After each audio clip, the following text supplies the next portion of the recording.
PS4 Telugu channel news కి స్వాగతం. నేను సంధ్య. ముందుగా ముఖ్యాంశాలు. G7 సమ్మిట్ కి హాజరైన ప్రధాని మోదీ ఇటలీలో బిజీ.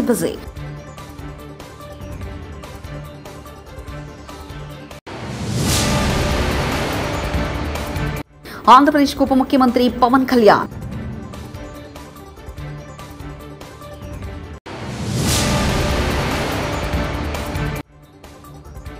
వంగలపూడి అనితకు హోంశాఖను కేటాయించారు.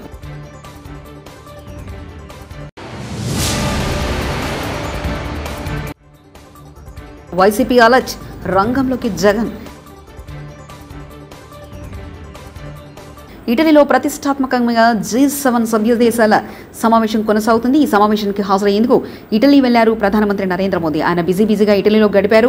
దీనిలో భాగంగా శుక్రవారం ఇటలీ ప్రధాని జార్జియా మెలోనీతో పాటు వివిధ దేశాధినేతలతో సమావేశమై ఇరు దేశాల ద్వైపాక్షిక సంబంధాలపై చర్చలు జరపనున్నారు. తర్వాత అమెరికా అధ్యక్షుడు బైడెన్తో నరేంద్ర మోదీ భేటీ అయ్యే అవకాశం ఉంది.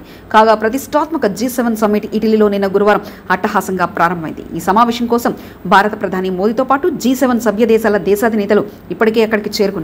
ఇటలీ ప్రధాని జార్జియా మెలోనీతో పాటు భారత రాయబారులు, ఆ దేశ విదేశాంగ మంత్రిత్వ శాఖ అధికారులు ప్రధాని మోదీకి స్వాగతం పలికారు. ఎక్కడైనా ఎవరికైనా కరెంటు ముట్టుకుంటే షాక్ కొడుతుంది, కానీ కరెంటు బిల్లు వస్తే షాక్ కొట్టే పరిస్థితి నెలకొంది. ఒక నెలలో విద్యుత్ వాడకాన్ని బట్టి కరెంటు బిల్లు వందల్లో వేలలో వస్తుంది. అదే వాణిజ్య సముదాయానికి అయితే లక్షల్లో వస్తుంది. కానీ ఒక ఇంటికి కోట్లలో బిల్లు వచ్చింది. దీన్ని చూపిన సదరు వినియోగదారుడు షాక్ గురయ్యాడు. ఈ ఘటన బిజినేపల్లి మండలం ఖానాపూర్లో ఇటీవల చోటు చేసుకుంది. జూన్ మొదటి వారంలో ఖానాపూర్ గ్రామంలో సిబ్బంది విద్యుత్ బిల్లులు జారీ చేశారు. ఈ క్రమంలో వేమారెడ్డికి కోట్లలో విద్యుత్ బిల్లు వచ్చింది. బీహార్ జైల్లో ఉన్న ఎమ్మెల్సీ కవితతో ఆమె సోదరుడు బీఆర్ఎస్ వర్కింగ్ ప్రెసిడెంట్ కేటీఆర్ ములాఖాత్ అయ్యారు. కవిత యోగక్షేమాలు అడిగి తెలుసుకున్నారు. ఢిల్లీ మద్యం పాలసీ స్కామ్ కేసులో అరెస్ట్ అయిన కవిత ప్రస్తుతం తీహార్ జైల్లో ఉన్నారు. కవితను బయటకు తీసుకురావడం కోసం ఆమె కుటుంబం ఎప్పటికప్పుడు ప్రయత్నిస్తూనే ఉంది. కానీ ఆ ప్రయత్నాలన్నిటికీ దర్యాప్తు సంస్థలు బ్రేక్ వేస్తున్నాయి.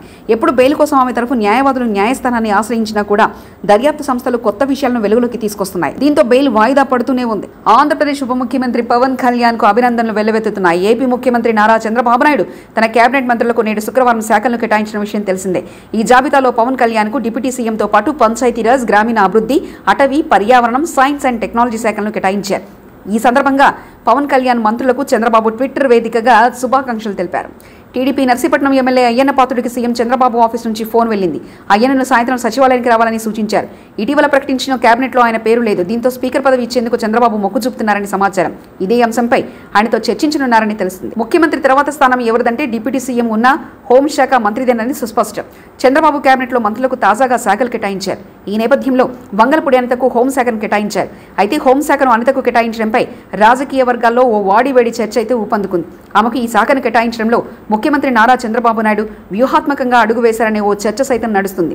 ఆంధ్రప్రదేశ్లో నూతనంగా కొలువైన మంత్రివర్గంలో ఎవరికి ఏ శాఖలనే దానిపై ఇంతవరకు నెలకొన్న ఉత్కంఠకు ఎట్టకేలకు తెరపడింది. శుక్రవారం మధ్యాహ్నం 2:15 ప్రాంతంలో ఎవరికి ఏ శాఖ అనేది సీఎం చంద్రబాబు నాయుడు కేటాయింపు చేయడం జరిగింది. ఇందులో జనసేన అధినేత పవన్ కళ్యాణ్, యంగ్ లీడర్ నారా లోకేష్లకు కీలక శాఖలు ఇవ్వడం జరిగింది. అంతేకాదు యంగ్ మినిస్టర్కు కీలక బాధ్యతలే చంద్రబాబు అప్పగించారు. ఇక హోంమంత్రి ఎవరవుతారనే దానిపై పెద్ద ట్విస్టే ఇచ్చారు చంద్రబాబు. ఎవరూ ఊహించని రీతిలో మహిళ, అందులోనూ ఎస్సీ సామాజిక వర్గానికి చెందిన వంగలపూడి అనితకు కేటాయించడం విశేషమని చెప్పుకోవచ్చు. ఏపీ తాజా ఎన్నికల ఫలితాల చేదు అనుభవాలు మర్చిపోకముందే వైసీపీ పెను సవాలు ఎదుర్కొంటుంది. రాష్ట్రంలో అధికార మార్పిడి నేపథ్యంలో వైసీపీ నుంచి ప్రజాప్రతినిధులు భారీ ఎత్తున పార్టీ ఫిరాయించేందుకు సిద్ధమవుతున్నారన్న సమాచారంతో జగన్ అప్రమత్తమయ్యారు. ఈ క్రమంలో వరుసగా ఎమ్మెల్సీలు, ఎంపీలతో వరుస సమావేశాలు ఏర్పాటు చేస్తున్నారు. అందులో భాగంగానే జగన్ ఎమ్మెల్సీల భేటీ నిర్వహించారు. నేడు ఎంపీలతో భేటీ అయ్యారు. ఏపీ ఐటీ మంత్రిగా మరోసారి నారా లోకేష్కు సీఎం చంద్రబాబు బాధ్యతలు అప్పగించారు. దీంతో పాటు హ్యూమన్ రీసోర్స్ డెవలప్మెంట్ కూడా ఆయనకే ఇచ్చారు. ఒక సీనియర్ నేత వయ్యాపుల కేశవ్కు ఆర్థిక శాఖను కేటాయించారు. Narayana municipal administration, urban development, Kollu రవీంద్రకు మైనింగ్ శాఖనిచ్చారు. అయ్యన్న పాత్రుడు సంచలన వ్యాఖ్యలు. జగన్ ఓడిపోయాడు కానీ చావలేదు, చచ్చే వరకు కొట్టాలి. అతనికి అపారమైన జన కులబలం ఉంది. తెలంగాణ ప్రభుత్వంలో చాలా మంది అతనికి క్లోజ్గా ఉండేవారున్నారంటూ తెలుగుదేశం పార్టీలో చర్చ నడిచింది. మళ్ళీ మొత్తం ఓడిపోయి కానీ చావలేదు, మంచిదే లేదు. కొన్ని వేల కోట్లు డబ్బుకు అమ్ముడు పోనాడు లేడు మన దేశంలో. ఆ డబ్బు పవర్ స్టిల్ డైలాగ్ నచ్చింది. చాలా మంచిది. ఓడిపోయాడు కానీ చావలేదు. ఇంతే బావుని చచ్చిపోయి కొట్టవా,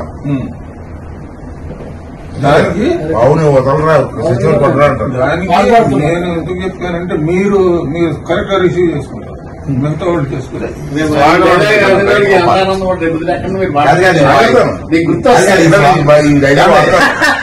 ఈ స్వాగతం వాడాలి సార్ చెప్పింది. సిద్దిపేట ప్రెస్ క్లబ్ లో ఏర్పాటు చేసిన మీడియా సమావేశంలో ఆయన మాట్లాడుతూ రాష్ట్ర అధ్యక్షులు పాల్వై శ్రీనివాస్, ఉపాధ్యక్షులు బండారి సత్యనారాయణ ఆధ్వర్యంలో న్యూ నాయ బ్రాహ్మణ సంఘం జిల్లా ఎన్నికలు జరుపుతామని పేర్కొన్నారు. జిల్లాలో 25 మండలాలు నాయ బ్రాహ్మణ సంఘం సభ్యులు ఆసక్తి ఉన్నవారిని తీసుకుని ముందుకు వెళ్తామని తెలిపారు.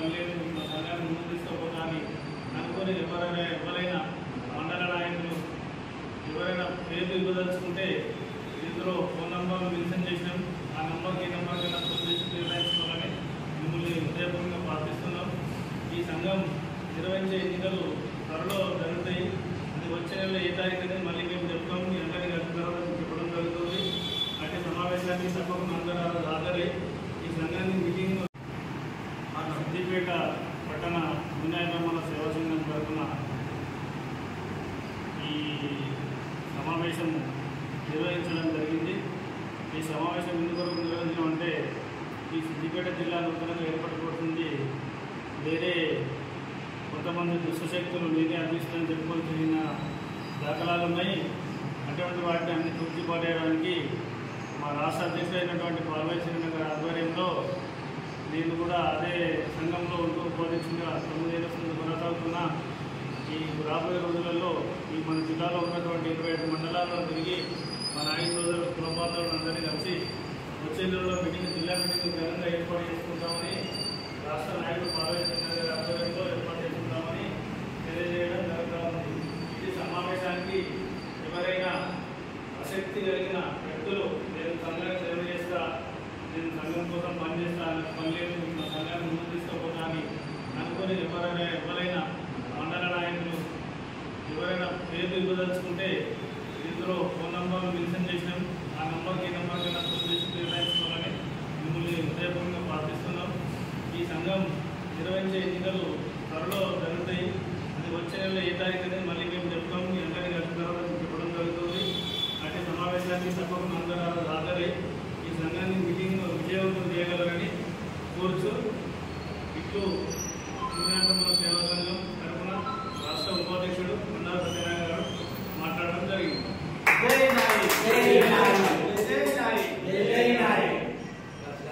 నల్గొండ జిల్లా నార్కెట్పల్లి మండలంలోని బ్రాహ్మణ వెల్లంల బడిబాట కార్యక్రమంలో భాగంగా అక్షరాభ్యాసం చేయించి పాఠశాల అభివృద్ధి పనులకు శంకుస్థాపన చేసిన రోడ్డు, భవనాలు, సినిమాటోగ్రఫీ మంత్రి కోమటిరెడ్డి వెంకటరెడ్డి. ఈ కార్యక్రమంలో నగరికల్ ఎమ్మెల్యే వేముల వీరేశన్, జిల్లా కలెక్టర్ పాల్గొన్నారు. మంత్రి కోమటిరెడ్డి కామెంట్స్: ఉన్న ఊరికి కన్నతల్లికి సేవ చేయడం నాకు సంతోషంగా ఉంది. నిత్యం ప్రజల మధ్య ఉండే వారికి కష్టసుఖాలు తెలుసుకొని వారికి సేవ చేయడం నాకు సంతోషం. వచ్చే 4 నెలల్లో రాష్ట్ర ముఖ్యమంత్రికి వెల్లంల ప్రాజెక్టు ప్రారంభానికి తీసుకొస్తా. ఈ ప్రాంత చెరువులు నింపి ఇక్కడ సస్యశ్యామలం చేస్తామని తెలిపారు. లాస్ట్ 10 years మన గవర్నమెంట్ లేకున్నా అంతకుముందు రాజశేఖర రెడ్డి గారు మన ఊరికి 3 సార్లు తీసుకొచ్చిన. ఒకసారి కరెంటు స్కీమ్ తయారు చేసినప్పుడు ఎస్సీ కాలనీకి తీసుకొచ్చిన, మళ్ళీ ఎల్లాల ప్రాజెక్ట్ అప్పుడు ఒకసారి తీసుకొచ్చిన, మళ్ళీ యూనివర్సిటీ కట్టినప్పుడు మళ్ళా మన గ్రామానికి తీసుకొచ్చి ఈ హై స్కూల్ ఆయనతోనే శంకుస్థాపన చేపించి కట్టించిన. మళ్ళా మీ అందరు కూడా మాటిస్తున్నా వచ్చే 4 నెలల్లో మన ముఖ్యమంత్రి రేవంత్ రెడ్డి గారిని తీసుకొచ్చి మీ అందరి కళ ప్రాజెక్టు, ఆ బ్రాహ్మణ ప్రాజెక్టు 200 కోట్లు ఖర్చు పెడితే 1,00,000 ఎకరాలకు నీళ్లు వచ్చి ఇదంతా కూడా పచ్చగా నీళ్ళయి మన ప్రతి చెరువులో ఇలా కృష్ణా జలాలతోని మనం వ్యవసాయం చేసుకుంటాం. ఇది ఎప్పుడైపోవాలి? 2013 అయిపోవాలి. కానీ తెలంగాణ కోసం కొట్లాడినాం. నేను కూడా మినిస్ట్రీగా రిజైన్ చేసిన. అప్పుడు కిరణ్ కుమార్ రెడ్డి పైసలు తీయలే ఆ కోపం మీద. ఆ తర్వాత కేసీఆర్ వచ్చిండు, ఆయనకు నాకు కొట్లాట, ఆయన 10 ఏళ్ళు పైసలు ఇయ్యలే. ఇప్పుడు మన గవర్నమెంట్ వచ్చింది, నేను అడిగితే ఏదైనా ఇస్తారు ముఖ్యమంత్రి గారు. నేను ఇది కావాలని అడగడం ముందే ఆయనే చెప్పిండు, నీ బ్రాహ్మణుల ప్రాజెక్టు ఎస్ఎల్బిసి టనం 2,000 కోట్లతోని 1 year లోనే పూర్తి చేద్దామని చెప్పి ఇలా ఎల్లాల ప్రాజెక్టు 250 కోట్లు ఆ రోజు రివ్యూలో మన ఎమ్మెల్యే గారు నేను ఉత్తమ్ కుమార్ రెడ్డి కూర్చొని పనులు ప్రారంభించినాం. ఇప్పుడు సి గారు కూడా వచ్చిండు, ఈ గారు వచ్చిండు. పోయేటప్పుడు ప్లాంట్ చూసుకుంటూ పోతాం. కలెక్టర్ గారు మేము ఇంకా 3 మాసాల్లోనే ఆ చెరువును పూర్తిగా నింపించి ఆ కాలువలు కూడా తీపిచ్చి కాలువలు అయిన రైతులకు కూడా పైసలు ఇచ్చి ఆ ప్రాజెక్టుని డిసెంబర్ లోపు మొత్తం కూడా చెరువు నింపి మన గ్రామంలో బోర్ వేసినా 50 ఫీట్లలో నీళ్లు పడాలి. ఇప్పుడు 1000 ఫీట్లు వేసినా నీళ్లు పడుతున్నాయా? మీకు తెలియదు. అందుకే రైతులు అని చెప్పాలి. మా తోటలోనే మా మామిడి తోట ఉంది ఊరు బయట 10 బోర్లు వేసిన వాళ్ళ మా అన్న ఎన్ని ఫీట్లు వేసిన 1200 ఫీట్ 1200 ఫీట్లు వేస్తే ఒక్క దాంట్లో నీళ్ళు రాకపోతే ఆఖరి తోటనే కొట్టేస్తాం. అంటే గ్రౌండ్ వాటర్ లేక ఇక్కడ మన హైట్ లో ఉన్న నల్గొండకు మనకు 290 ఫీట్ హైట్ లో ఉంటే మన యూనివర్సిటీకి వెళ్ళి ఒక టన్నల్ తీసుకొచ్చి ఇక్కడ చెరువు చేయించిన మన ఊరు బయట. ఇప్పుడు పోయేటప్పుడు చూసిపోతాం. మీరందరూ చూసిన చెరువు ఎన్ని రోజులు అవుతుంది. ఆ చెరువు నిమిత్తంటే భూమిలో జలాలుంటే గ్రౌండ్ వాటర్ పెరగాలని నేను అప్పుడు 3వ ఎమ్మెల్యే ఉన్నప్పుడు శాంక్షన్ చేయించిన. దురదృష్టవశాత్తు లేట్ అయింది. ఆలస్యమైనా సరే ఈ రోజు మనకి 4 నెలల్లో మన ఏరియా అంతా కూడా పచ్చగా కలకల ఆడే విధంగా ఉంటుందని, దాంతో పాటు ఆర్టీసీ బస్సెస్ డిపో గురించి తిరుపతికి హైదరాబాద్ కు కొత్తగా 20 బస్సులు కూడా వారం 10 రోజుల్లోనే రాబోతున్నాయి. దాంతో పాటు మన గ్రామంలో ఈ స్కూల్ ని కూడా ఇప్పుడే కలెక్టర్ గారు మేము ఎమ్మెల్యే గారు చూసాం. పోయినసారి నేను వచ్చినప్పుడు కాంపౌండ్ వాళ్ళు లేకుండే 15 లక్షలు పెట్టి నా ఎంపీగా ఉన్నప్పుడు మన బ్రాహ్మణ వెళ్ళాను మన ఎంపీ కాన్స్టిట్యూన్సీ కాబట్టి ఆ కాంపౌండ్ వాళ్ళు కట్టించడం కానీ దానికి కలర్ చేయలేదు. బాత్రూమ్స్ కూడా నిన్నటికెళ్ళి రిపేర్ స్టార్ట్ అయినాయి. మొత్తం జిల్లాలో 48 కోట్ల రూపాయలతోని మన ప్రభుత్వం మొత్తం 600 కోట్లు పెట్టి ప్రభుత్వ స్కూళ్ళని బాగు చేయాలి. బాత్రూమ్స్ పిల్లలకు ఇక్కడనే చదువుకోవాలి, బెంచీలు ఉండాలి, పెయింటింగ్స్ ఉండాలి, డైనింగ్ హాల్ ఉండాలి. ఇంగ్లీష్ మీడియం కూడా ముందు ముందు అన్ని స్కూల్లో పెట్టాలనే ఆలోచనతో. ఎందుకంటే మీరు అందరూ చూస్తే ప్రతిరోజు ఉదయం ప్రైవేట్ బస్సులు 10 బస్సులు పోతాయి మన ఊరికెళ్ళి. ఇంత పెద్ద స్కూల్లో 250 మంది స్ట్రెంత్ ఉన్నారు. ఇంకా అది ఇంగ్లీష్ మీడియం. అప్పుడప్పుడు నేను అనిల్ రెడ్డి సార్ మేము పట్టించుకుంటాం కాబట్టి ఈ మాత్రం ఉన్నారు. పక్క అప్పాయిపేటలో పోతే 10th క్లాస్ లో 10 మంది ఉన్నారు. ఆ ఊర్లో ఎంత జనాభా అంటే 4000 మంది. అంటే అందరు నల్గొండ పంపిస్తున్నారు. మీరు కూలీనాలు చేసి కష్టం ఉండి మీ పిల్లలు బాగుపడాలని బయటికి పంపిస్తున్నారు.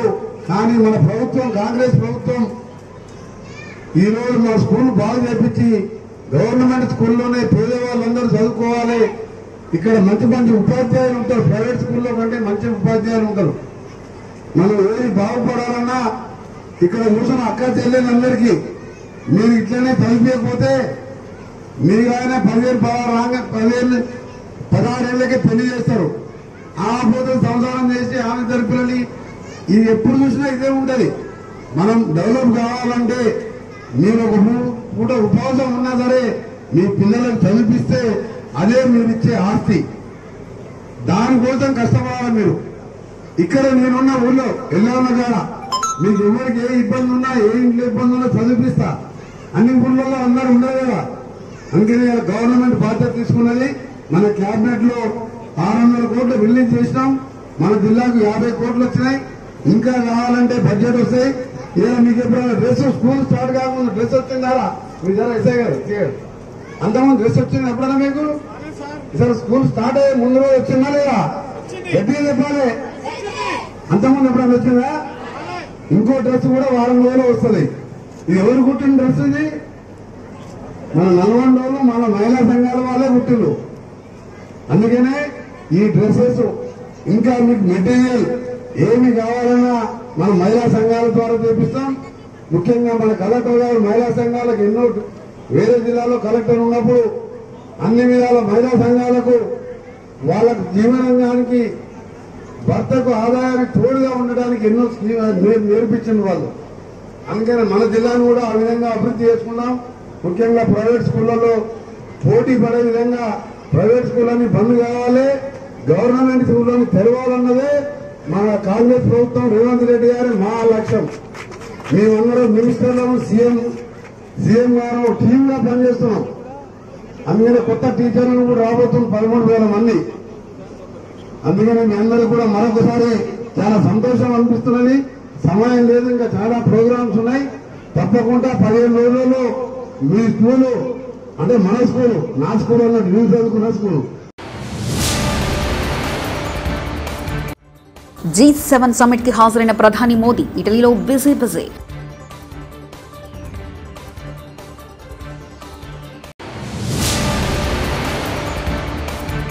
ఆంధ్రప్రదేశ్కు ఉప ముఖ్యమంత్రి పవన్ కళ్యాణ్.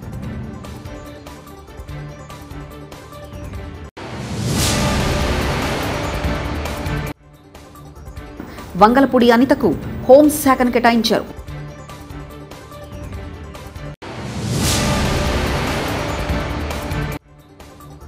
వైసీపీ అలర్ట్, రంగంలోకి Jagan. TS4 Telugu channel news ఇంతటితో సమాప్తం. చూస్తుండండి TS4 తెలుగు ఛానల్.